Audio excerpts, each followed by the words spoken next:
J'invite le professeur Hubert à rejoindre le pupitre, chef du service de chirurgie cardiovasculaire et chef du centre cardiovasculaire DHUG, pour nous parler du centre cardiovasculaire DHUG qui accueille hommes et femmes. Hommes et femmes, tout à fait. Merci beaucoup pour cette introduction. En effet, j'aimerais commencer par vous féliciter. Féliciter parce que vous êtes présents ce soir, ici en Marcellini ou à Saint-DHUG, ou bien présents derrière vos caméras. Comme on est en live stream aussi, tout est enregistré, vous pouvez voir ce qui se passe, et peut-être que nombreux sont ceux qui sont en train de nous observer à travers la caméra. Je vous félicite parce que, en étant ici, en étant présent aujourd'hui, vous avez fait le premier pas, vous montrez que vous avez une sensibilité par rapport à la maladie ou à la santé cardiovasculaire.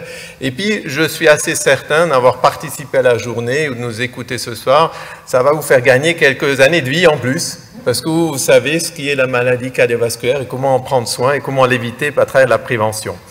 Moi, je vous parle ce soir pas de la chirurgie cardiovasculaire, pas de la cardiologie, je vais vous parler du centre cardiovasculaire, son existence, sa raison, sa mission, etc.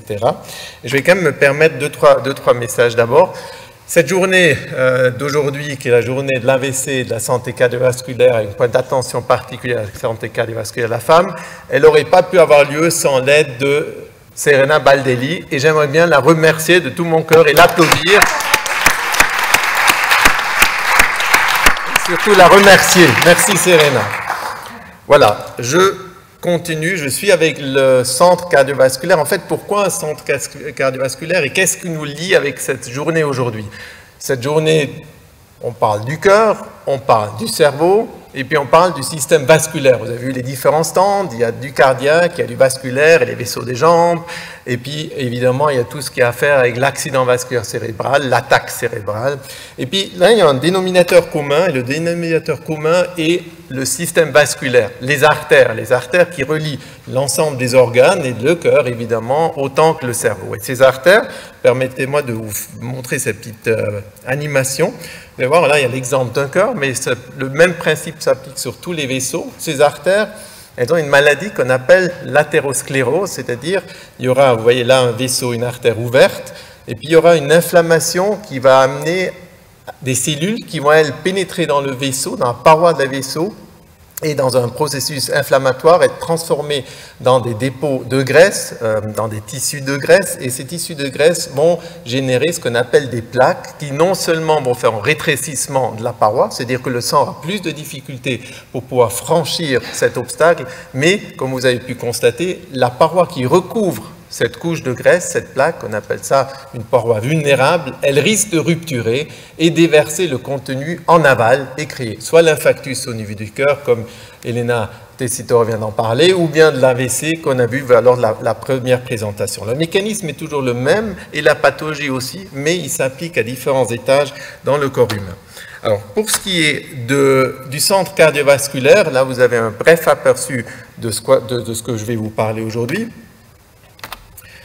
Le centre, il est composé principalement par 4 services. Les services de chirurgie cardiovasculaire, le service de cardiologie. J'ai des collègues et amis, François Mac, qui est le chef de service du service cardiologie, encore Pierre-Alexandre Poletti, chef de service du service de radiologie, ou encore Marc Rigini, qui est le chef de service du service d'angiologie et d'hémostage. Et c'est ces 4 services qui créent le centre, et puis j'ai l'honneur et le plaisir d'être pendant 2 années le chef de ce centre. On a une chefferie qui change tous les 2 ans afin d'être le plus large possible. Et puis, ce centre se complète surtout aussi par Mariam Dramé et puis Evelyne Omerger qui nous assistent, donc qui font plus que nous assister, qui vraiment sont les personnes essentielles. Nous, on est plutôt que des noms, mais Mariam et Evelyne font que le centre fonctionne vraiment pour de bien et je les remercie à l'occasion aussi au passage. Merci beaucoup pour tout votre effort que vous faites pour le centre cardiovasculaire. Alors la mission du centre, il y a plusieurs missions qu'on a dans ce centre. Une des missions est, nous ne voulons pas, nous le faisons. Nous plaçons le patient au centre. Le patient est mis au centre et au bénéfice d'un pôle d'excellence qui vont s'aligner autour du patient. On va prendre le patient avec ses besoins d'une maladie, ses besoins en personne, et on va essayer d'offrir le meilleur diagnostic, le plus précis traitement afin de prendre le patient en charge de manière la plus optimale et la plus rapide. Et le centre s'engage à le faire à travers la compétence multidisciplinaire qui est au sein de ce centre en regroupant ces 4 services. La prise et décision, la rapidité de l'intervention sont assurées par nos médecins 24 heures sur 24. C'est la même chose que vous avez entendu tout à l'heure par rapport au Stroke Center. Là, il s'agit du centre cardiovasculaire. On parlera plus alors des problèmes du cœur ou des vaisseaux. Le centre est ouvert à tout médecin qui a un patient qu'il aimerait bien présenter avec une situation, une pathologie cardiovasculaire et pouvoir faire bénéficier son patient d'une expertise large et multidisciplinaire par des spécialistes dans un centre universitaire. L'offre est vaste, nous avons une expertise multidisciplinaire qui est vraiment à la pointe du progrès, je dirais, vu qu'on est dans un environnement universitaire où on fait de l'enseignement, de la recherche, où tout le monde se forme continuellement, où on est sûr qu'on puisse apporter à nos patients vraiment l'excellence que les patients attendent de nos jours dans la prise en charge de leur maladie. On a des soins qui sont censés être le plus personnalisés possible et des traitements les plus spécifiques qui s'adapte non seulement à la pathologie du patient et sa maladie, mais aussi à ses besoins personnels. On a bien évidemment un plateau technique de très très haut niveau, comme vous allez l'attendre dans un centre universitaire. On essaie aussi de centraliser le flux d'informations pour s'assurer que les médecins traitants en ville aient les informations les pertinentes le plus rapidement possible, ainsi que les patients. Et finalement, comme on le fait à travers cette journée aujourd'hui, on essaye de promouvoir le plus possible la vraie prévention dans la maladie et dans la santé cardiovasculaire.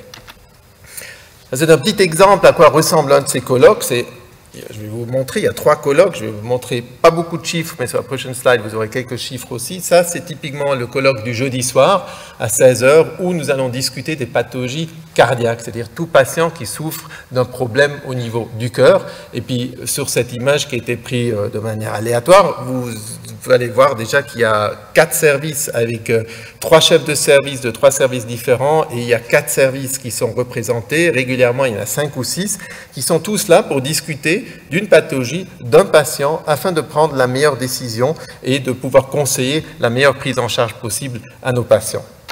Du point du chiffre, je vous ai promis, il n'y en aura pas beaucoup, mais je pense quand même que ça vaut la peine de partager celui-ci avec vous. Vous voyez, le centre a été créé en 2019, tout à gauche, sur la colonne de gauche, et puis on a discuté dans ces divers colloques, il y en a 3 notamment, à peu près 600 patients. L'année d'après, on est resté plus ou moins au même chiffre, et puis l'année d'après, le 2021, on a monté à 870 patients, et puis je pense que cette année, nous serons bien au-delà encore de ces chiffres. Ceci parle absolument pour le fonctionnement du centre et le besoin d'une prise en charge multidisciplinaire comme nous le faisons. Alors, voici les 3 colloques phares que nous avons. Les lundis à 17 h, c'est le colloque où nous allons parler des maladies des artères qui vont alimenter, par exemple, les jambes ou d'autres organes ou les membres supérieurs.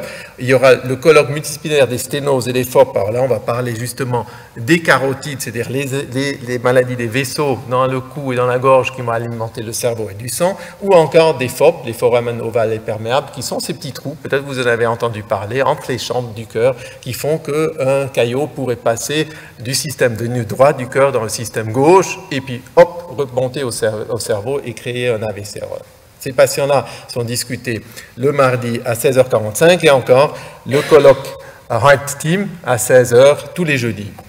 Voilà. Et je vais vous montrer la dernière slide avant de conclure cette brève présentation sur le centre cardiovasculaire. Le centre cardiovasculaire a une mission plus grande que la prise en charge des patients.